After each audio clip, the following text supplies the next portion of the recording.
오늘 말씀은 사도행전 5장 17절에서 42절까지 말씀인데요. 17절에서 29절까지만 읽도록 하겠습니다.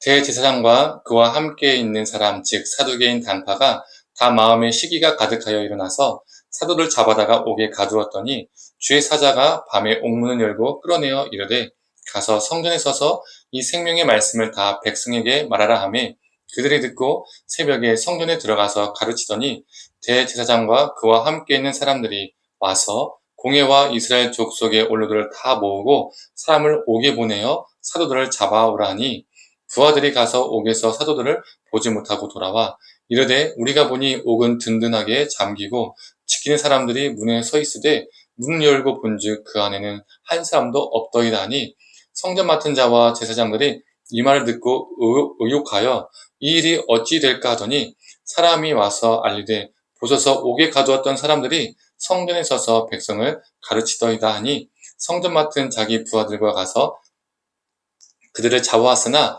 강제로 못함은 백성들이 돌로 칠까 두려워함이더라. 그들을 끌어다가 공회 앞에 세우니 대제사장이 물어 이르되 우리가 이 이름으로 사람을 가르치지 말라고 엄금하였으되 너희가 너희 가르침을 예루살렘에 가득하게 하니 이 사람의 피를 우리에게 돌리고자 함이로다. 베드로와 사도들이 대답하여 이르되 사람보다 하나님께 순종하는 것이 마땅하니라. 아멘. 아침 묵상을 들으시는 모든 성도님들에게 하나님의 은혜가 있기를 간절히 소망합니다. 사도들 통해서 놀라운 표적과 기사들이 많이 일어나자 유대 종교 지도자들은 시기심과 반감이 생겼습니다. 그래서 사도들을 옥에 가두었죠. 그런데 우리가 잘 알고 있는 것처럼 주의 사자가 밤에 나타나서 옥문은 열어주었고 사도들은 옥 밖으로 나가게 되었습니다. 그리고 사도들은 성전에 가서 생명의 말씀을 전하게 되었죠. 후에 종교 지도자들이 옥이 비었다는 것을 알게 되고 그들을 다시 잡아옵니다. 그리고 그들을 신문하게 되죠. 종교 지도자들은 사도들 향해서 우리가 이전에 예수의 이응자도 꺼내지 말라고 했는데 지금 뭐 하는 거냐? 오히려 예수의 이름을 예루살렘에 지금 다 퍼뜨리고 있는 거 아니냐라고 추궁하죠. 그때 베드로와 사도들이 이렇게 대답합니다. 사람보다 하나님께 순종하는 것이 마땅하니라. 이게 무슨 말이죠? 추궁하고 협박하는 이 종교 지도자들 앞에서 너희들의 말에 순종하는 것보다 하나님의 말씀에 순종하는 것이 마땅하다라고 응수하고 있는 것입니다. 사도들이 외친 이 문장에서 몇 가지 단어에 주목하고자 합니다. 먼저 순종이라는 단어입니다.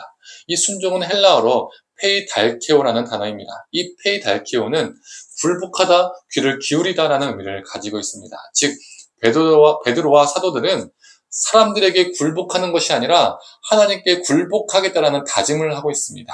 사람들의 말에 귀 기울이는 것이 아니라 하나님께 귀 기울이겠다라고 결단의 삶을 살고 있는 것이죠. 그렇다면 우리는 우리 자신들에게 물어보았으면 좋겠습니다. 우리는 지금 무엇에 굴복하며 살고 있는가? 돈 같은 재물, 성공, 스펙 등등에 굴복하며 살고 있지 않은지 우리 자신을 돌아보았으면 좋겠습니다.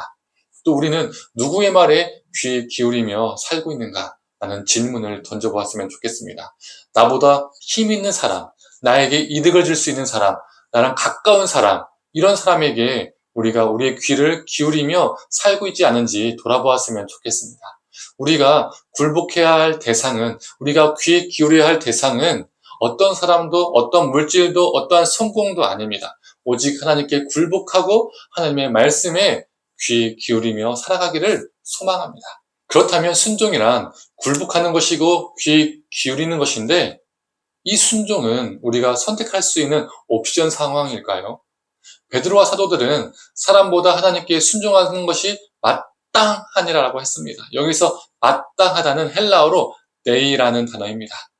반드시 해야 한다라는 의미를 가진 동사입니다. NIV 영어 성경에도 must라고 번역되어 있죠. must가 무엇입니까? 해야 한다입니다. 즉 하나님께 순종한다는 것은 옵션이 아니라는 거죠. 순종해도 그만, 안 해도 그만 이런 게 아닙니다. 선택의 문제가 아닙니다. 하나님께 굴복하고 하나님의 말씀에 귀 기울이는 것은 우리 믿는 자가 꼭 해야 하는 것입니다. 그런데 우리는 하나님께 순종을 잘하는 사람들을 보면 어떻습니까? 대단하다고 생각합니다. 때로는 그 순종하는 모습에 놀랍니다. 평범한 사람이 아닌 것처럼 바라볼 때도 있죠. 이게 무엇을 말해줄까요? 마땅한 것이 아니 되었다는 것입니다. 당연한 것이 아니 되었다는 것이죠. 꼭 해야 하는 것이 옵션으로 바뀌었다는 것을 보여주는 것이죠. 성도님들, 우리도 순종을 혹시 옵션으로 여기며 살고 있지 않은지 돌아보았으면 좋겠습니다. 마땅한 것으로 여기는 우리가 되기를 소망합니다. 오늘 하루도 세상의 다른 무엇에 우리가 굴복하며 귀 기울이며 살아가는 것이 아니라 하나님께 굴복하며 하나님께 귀 기울이며 살기를 소망합니다. 하나님이 기뻐하시는 순종의 사람으로 마땅히 살아가는 저와 성도님 되기를 간절히 소망합니다. 함께 기도하겠습니다. 하나님, 세상의 수많은 것들에 굴복하는 자 되지 않게 하여 주시옵소서. 오직 하나님께 굴복하는 자 되게 하여 주시옵소서. 하나님, 세상의 다른 무엇에 우리의 귀를 쫑긋 여는 것이 아니라 하나님의 말씀에 귀를 기울이고 여는 자 되게 하여 주시옵소서. 하나님, 이 순종의 삶을 살게 하여 주시옵소서. 옵션 사항이 아니라 하나님, 마땅히 해야 되는 마땅한 순종자가 되게 하여 주시옵소서. 감사드리며 사랑에 많으신 예수님의 이름으로 기도드립니다. 아멘.